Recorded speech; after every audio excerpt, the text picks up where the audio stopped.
Hey there, welcome back to Thursday Thoughts. I've been MIA for several weeks, but kicking off into the new year by checking in with you for a few minutes on Thursday leading up to Sunday. This past Sunday, I just began a new series called Essential Primers for 2019. And I'm really just shaping out some building blocks for us, both on an individual and as a church community, to map out how we can live life to the fullest and fulfill all that God has for us in terms of His vision and His guidance and direction for the year.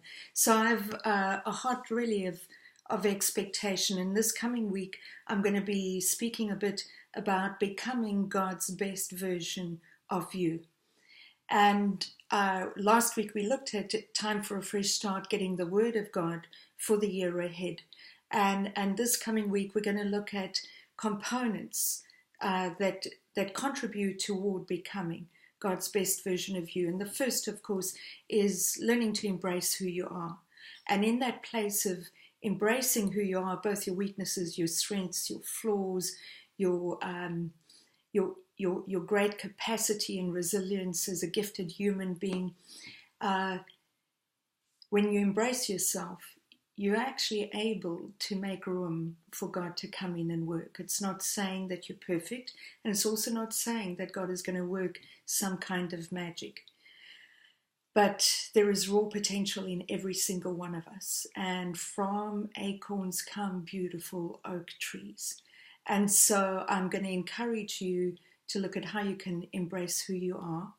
And then the second component of becoming God's best version of you is coming to rest and settle whose you are.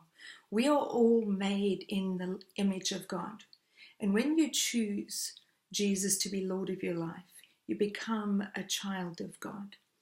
And it is my experience and through years of working with people that when this really settles for people, whose they are, a child of God, there is much that can be settled in terms of our own shortcomings and our flaws. When you can accept your imperfections and come to rest in the fact that you are a child of God, there's an opportunity, there's a heavenly vista that really opens up for you. 1 Corinthians 2 verse 8 and 9 says, "No eye has seen, nor ear heard, nor has entered the heart of man what God has in store for those who love Him." It's mind-blowing what God has in store. So come to rest in whose you are, and then grow into becoming the fullness of who you are. Who are you growing into?